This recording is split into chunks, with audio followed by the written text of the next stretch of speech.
20 बरस दिलीप वर्मा जी रहे हैं, 10 बरस खुर्शीद आलम जी रहे हैं और 5 बरस गुप्ता जी रहे हैं। तो 20 बरस में रहने के बाद बिहार को और सिक्टा को उन लोगों की जनता को मूर्ख समझ रखा है। दिलीप वर्मा इतना सिक्टा को मूर्ख समझते हैं, सिक्टा की जनता को इतना मूर्ख समझते हैं, 20 बरस अपने रहते हुए कुछ ना किए, उसके बदौलत अपने बेटे को लंच करने के चक्कर में है कि अब हम रहे, हमारा बेटा रहे, फिर वहां उनका बेटा रहे। दूसरी बात कि वो हमारे क्षेत्रीय ना होते हुए वो अपने बेटे को, देहात में कहा जाता है कि जो माल हमारे यहाँ अच्छा ना हो उसको दूसरे जगह भेजवा दो। वो जिस विधानसभा से आते हैं वहां पे तो कोई क्रेडिबिलिटी है नहीं, तो सिक्टा में चाहते हैं कि हमारा बेटा को कैसे खपा दिया जाए। खुर्शीद आलम जी 5 बरस जो पहले उनका कार्यकाल रहा, 5 बरस से 2005 से 10 तक, उनका कार्यकाल में थोड़ी बहुत तो विकास हुआ। उसके बाद जो जब मंत्रालय बने, 2 मंत्रालय इनके पास आया 15 से 20 में, तो हुआ क्या है, 15 से 20 में जब 2 मंत्रालय आया है, सिक्टा विधानसभा में हम उनको चैलेंज के तौर पे कहते हैं कि अगर 5 किसान को भी बता दे गन्ना मंत्रालय रहते हुए, किसी 5 किसान को गन्ना मंत्री रहते हुए वो फायदा पहुंचाए हैं, तो कल उनको झोरा ढोना हम लोग शुरू कर देंगे। सिक्टा विधानसभा के 5 मुख्य सड़कें आपको जो बताते हैं, जो अभी तरह से आजादी के समय से अभी तक जो जर्जर है। पहला जो रोड है बैसाखवा से होते हुए जो झुमका बेहरा आता है, जो यहाँ के कहा जाता है कि जो वीरेंद्र गुप्ता जी विधायक हैं वहाँ का गढ़ माना जाता है। वहाँ का लोग का कहना ये है कि बेहरा का सिचुएशन, बेहरा पंचायत का सिचुएशन ये हो गया है, स्थिति ये हो गई है कि वहाँ कोई अगुआ नहीं आ रहा है कि हमारे लड़का सबका देखौका हो, शादी ब्याह तक नहीं हो रहा है, क्योंकि वहाँ 4 सड़कें हैं जो चारों तरफ से आती है, उस चारों की चारों सड़कें जर्जर हैं। नमस्कार, आप सभी प्रेस बंधुओं को बहुत बहुत नमस्कार। आप सभी इस प्रेस वार्ता में आए। मैं अभिनंदन कुमार, जनसुराज का एक सिपाही और भाई विधानसभा प्रत्याशी। आज जो आप लोगों के बीच प्रेस कॉन्फ्रेंस करने का मकसद है, वो मकसद है कि हमारी जो क्षेत्र है, सिक्टा विधानसभा क्षेत्र संख्या 9, वो बहुत ही पिछड़ा हुआ है। जो पिछड़ा हुआ है इसका कारण क्या है नहीं है, ये आपको बारे में डिटेल रख रहे हैं। साथ ही हमने कुछ दिन पहले 3 अप्रैल से लेकर 7 मई तक जो हर घर आशीर्वाद यात्रा हमने किया है, उसका अनुभव भी आपसे साझा करेंगे। इस हर घर आशीर्वाद यात्रा में हमने लगभग 142 गांव, 28 पंचायत और तकरीबन 26 से 27 हजार घर को हमने डोर टू डोर घूमा है। इससे हम भी पहले इंजीनियर हैं, थोड़ा बहुत डाटा का समझ रखते हैं।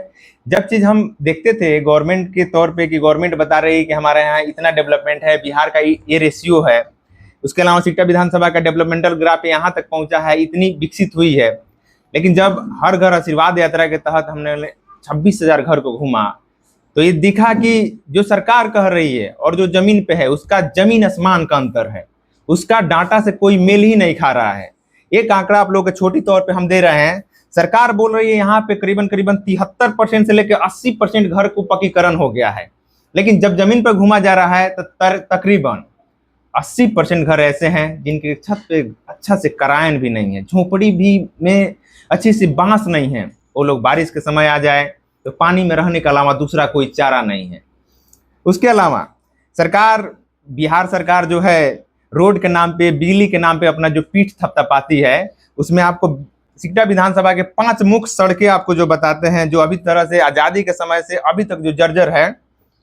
पहला जो रोड है बैसाखवा से होते हुए जो झुमका बेहरा आता है, जो यहाँ के कहा जाता है कि जो वीरेंद्र गुप्ता जी विधायक हैं वहाँ का गढ़ माना जाता है। वहाँ का लोग का कहना ये है कि बेहरा का सिचुएशन, बेहरा पंचायत का सिचुएशन ये हो गया है, स्थिति ये हो गई है कि वहाँ कोई अगुआ नहीं आ रहा है कि हमारे लड़का सबका देखौका हो, शादी ब्याह तक नहीं हो रहा है, क्योंकि वहाँ 4 सड़कें हैं जो चारों तरफ से आती है, उस चारों की चारों सड़कें जर्जर हैं।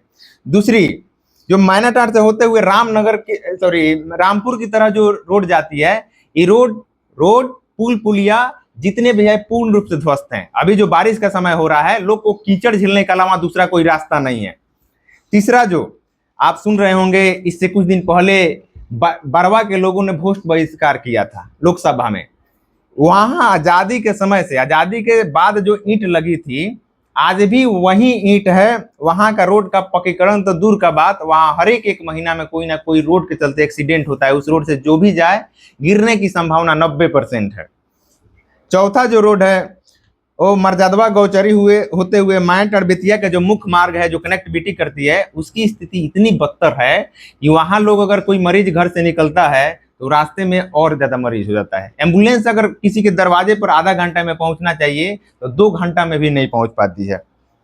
इसके अलावा जो पांचवी मुख्य सड़कें हैं वो है इनारवा से होते इनारवा कैनाल का जो वाल्मीकि नगर कैनाल रोड है, आप लोग भी यहीं के हैं। वो व्यवस्था आप लोग देख रहे हैं कि इतनी जर्जर है कि अभी जो बरसात शुरू हो रही तो सारी जगह पानी भर जाएगी और लोगों को जीना दूभर हो जाएगा, जो जिस बात पे नीतीश कुमार थपथपाते थे। दूसरी बात है कि बिजली के नाम पे ही सरकार अपना पीठ पीठ थपथपाती है कि हम घर घर बिजली पहुंचा दिए हैं। अभी भी जाके जब गांव में घूमा जा रहा है तो स्थिति ऐसा है कि गांव के 30% कनेक्शन कटे हुए हैं। क्यों कटे हुए हैं?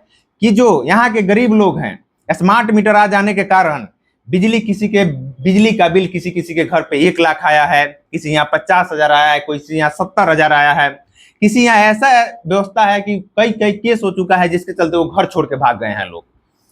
तब बिजली पर जो पीठ थपथपाती है तो हमारी विधानसभा की स्थिति इतनी खत्म है कि लगभग 30% लोग अपना कनेक्शन कटवा चुके हैं, वो भी अब पुराने के दौर में दिया जलाने पे मजबूर है। जो इस 2 बात पे नीतीश कुमार सबसे ज्यादा अपना पीठ थपथपाती है कि हम रोड हर एक जगह पहुंचा दिए हैं, बिजली हर एक जगह पहुंचा दिए हैं, तो आज तक वो दोनों चीजें नहीं पहुंच पाई है। अब आते हैं कि हमारी जो विधानसभा में लगभग 35 साल का स्थिति देखा जाए तो 20 बरस दिलीप वर्मा जी रहे हैं, 10 बरस खुर्शीद आलम जी रहे हैं और 5 बरस गुप्ता जी रहे हैं। तो 20 बरस में रहने के बाद बिहार को और सिक्टा को उन लोगों की जनता को मूर्ख समझ रखा है। दिलीप वर्मा इतना सिक्टा को मूर्ख समझते हैं, सिक्टा की जनता को इतना मूर्ख समझते हैं, 20 बरस अपने रहते हुए कुछ ना किए, उसके बदौलत अपने बेटे को लंच करने के चक्कर में है कि अब हम रहे, हमारा बेटा रहे, फिर वहां उनका बेटा रहे। दूसरी बात कि वो हमारे क्षेत्रीय ना होते हुए वो अपने बेटे को, देहात में कहा जाता है कि जो माल हमारे यहाँ अच्छा ना हो उसको दूसरे जगह भेजवा दो। वो जिस विधानसभा से आते हैं वहां पे तो कोई क्रेडिबिलिटी है नहीं, तो सिक्टा में चाहते हैं कि हमारा बेटा को कैसे खपा दिया जाए। तो सिक्टा नायटाड़ की जनता जाग चुकी है कि अब किरवा आपन बेटा आपन नेता के आधार पर चलेगी। खुर्शीद आलम जी 5 बरस जो पहला उनका कार्यकाल रहा, 5 बरस से 2005 से 10 तक, उनका कार्यकाल में थोड़ी बहुत तो विकास हुआ। उसके बाद जो जब मंत्रालय बने, 2 मंत्रालय इनके पास आया 15 से 20 में, तो हुआ क्या है? 15 से 20 में जब 2 मंत्रालय आया है, सिक्टा विधानसभा में हम उनको चैलेंज के तौर पे कहते हैं कि अगर 5 किसान को भी बता दे गन्ना मंत्रालय रहते हुए, किसी 5 किसान को गन्ना मंत्री रहते हुए वो फायदा पहुंचाए हैं, तो कल उनको झोरा ढोना हम लोग शुरू कर देंगे। दूसरा, अभी जो अल्पसंख्यक समाज के जो लोग हैं वो चाह रहे हैं कि चाहे उसी नाम पे वोट दें, चाहे जैसे भी हो, तो उनको भी एक समझना होगा बात है कि जिस अल्पसंख्यक समाज के मंत्रालय उनके पास 2015 से 20 में था, तो आंकड़ा जारी कर दे कि सिक्टा विधानसभा के कितने अल्पसंख्यक समाज के कितने परिवारों को उन्होंने रोजी रोजगार, 500 भी अगर परिवारों का रोजी रोजगार करने का अगर व्यवस्था कर दिए हैं, तो काल उनसे हम उनका झोरा ढोरा शुरू कर दें। ये लोग जनता को इतना दिन से मूर्ख बनाया है।